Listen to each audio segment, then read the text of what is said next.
জীবনে সেরা উপদেশ যা সারা জীবন প্রয়োজন পড়বে। 1.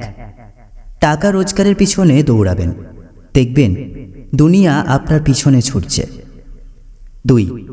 নিজের কথা নিজের ভেতরে গোপন রাখবেন, মনে রাখবেন যতক্ষণ আপনার কথা আপনার ভিতরে থাকবে ততক্ষণ আপনি নিরাপদ। 3. কোনো কাজকে ছোট মনে করবেন না, উপোস করে থাকলে আপনাকে কেউ খাবার দিতে আসবে না। 4. একটা সময় সন্তানও তার পিতামাতার কাছে বোঝা হয়ে যায়, তাই চেষ্টা করবেন বোঝা হয়ে ওঠার আগে সরে আসতে। 5. জীবনে বন্ধুবান্ধবদের ওপর কম বিশ্বাস করবেন, অনেক সময় আপনার ঘনিষ্ঠ বন্ধুরাই আপনার সাফল্যকে ঈর্ষার চোখে দেখবে। 6. চুপ থাকার চেষ্টা করবেন, সবসময় কোলাহল জায়গা এড়িয়ে চুপচাপ জায়গায় বসে আধ্যাত্মিক ভাবনা ভাববেন। 7. ফেসবুকে কারোর সাথে কমেন্টে তর্কাতর্কি করবেন না, সেখানে তর্কাতর্কি করা এক ধরনের বোকামি, কারণ ফেসবুক হলো বর্তমান সময়ে ইন্টারনেটের ডাস্টবিন। 8. আপনাকে যারা ভালোবাসে তাদের সাথে ভালো সম্পর্ক বজায় রাখার চেষ্টা করুন। 9.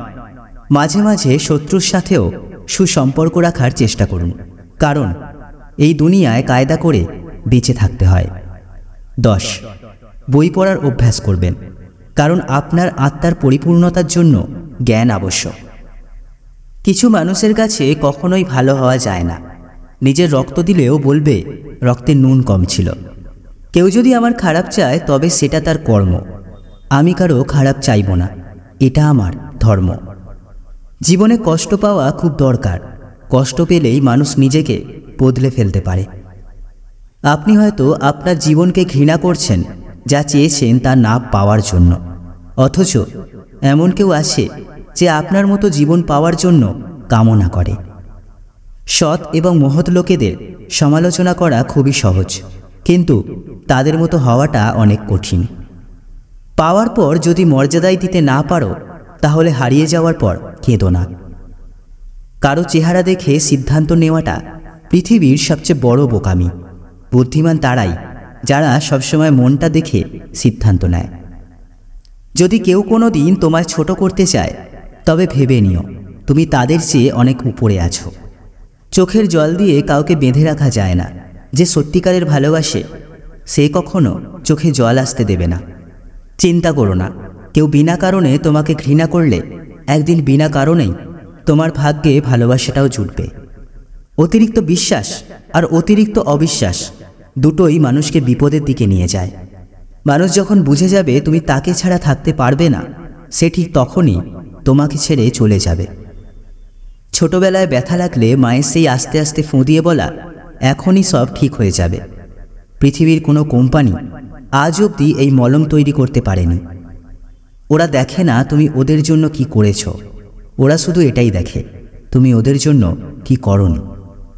সফলতার জন্য ভাগ্য নয়, নিজের যোগ্যতার উপর বিশ্বাস রাখতে হয়।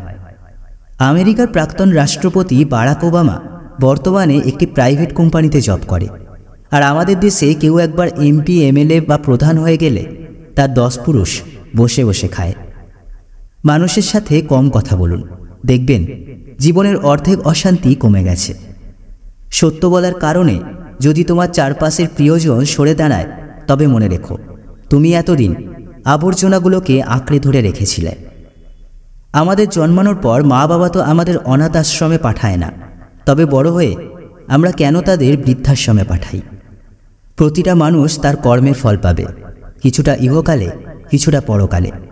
একটা কথা মাথায় রাখবেন, অন্যের চোখের জলে নিজের সুখ তৈরি করে বেশি দূর যাওয়া যায় না। ক্ষুধার্ত মানুষের কাছে নীতির কথা আর রাগী মানুষের কাছে উচিত অনুচিতের কথা দুটোই অর্থহীন। যে বুঝতে পারে না তাকে বোঝানো যায়, কিন্তু যে সব বুঝেও না বোঝার ভান করে তাকে আপনি বোঝাতে পারবেন না। প্রথম সাফল্যের পর বসে থেকো না, কারণ দ্বিতীয়বার যখন তুমি ব্যর্থ হবে তখন অনেকেই বলবে প্রথমটিতে শুধু ভাগ্যের জোরে সফল হয়েছিলে। কোনো মৃত ব্যক্তিকে শ্মশানে নিয়ে যাওয়ার সময় ভেবো না তুমি তাকে তার অন্তিম ঠিকানায় নিয়ে যাচ্ছ, বরং জেনে রেখো সেই মৃত ব্যক্তি তোমাকে তোমার অন্তিম ঠিকানা দেখাতে নিয়ে যাচ্ছে। এখানে সব অহংকারের ইতি। যাকে তাকে পথ চিনিয়ে দেবেন না। পথ চেনা হয়ে গেলে আপনার পথেই সে কাঁটা বিছিয়ে দেবে। কিছু মানুষ শরীর খারাপে নয়, অন্যের ভালো দেখলেও অসুস্থ হয়ে পড়ে। আপন মানুষ বলতে আসলে কেউই নেই। আপনি যতটা সফল ঠিক ততটাই হবে আপনার আপন মানুষের পরিধি। মানুষকে চোখের দেখায় চেনা যায় না, সময়ের সাথে সাথে সবারই আসল রূপ বেরিয়ে আসে। স্ত্রীকে এই 6টি কথা জীবনে কোনোদিন বলবেন না। নাম্বার 1, তোমার বাবা মা ভালো না অথবা তাদের গালমন্দ করা। নাম্বার 2, তোমাকে বিয়ে করে ভুল করেছি। নাম্বার 3, আমি কত টাকা ইনকাম করি তুমি জানো? এভাবে উপার্জনের অহংকার করা। নাম্বার 4, কোনো ছোটোখাটো কারণে মুখের ওপর বলে দেওয়া যে তোমাকে আমার আর ভালো লাগে না। নাম্বার 5, স্ত্রীর খাবার খাওয়া নিয়ে কথা বলা বা বিদ্রূপ করা। নাম্বার 6, স্ত্রীর সামনে কান্না করা। স্ত্রীর সামনে কান্না করলে আপনার দুর্বলতাকে পুঁজি করে সে আপনাকে আবারও আঘাত করতে পারে। জীবনে এমন একটা সময় আসবে যখন কিছু মানুষ তোমার সাথে ভুল ব্যবহার করার জন্য অনুশোচনা করবে। বিশ্বাস করো, এমন সময় আসবে।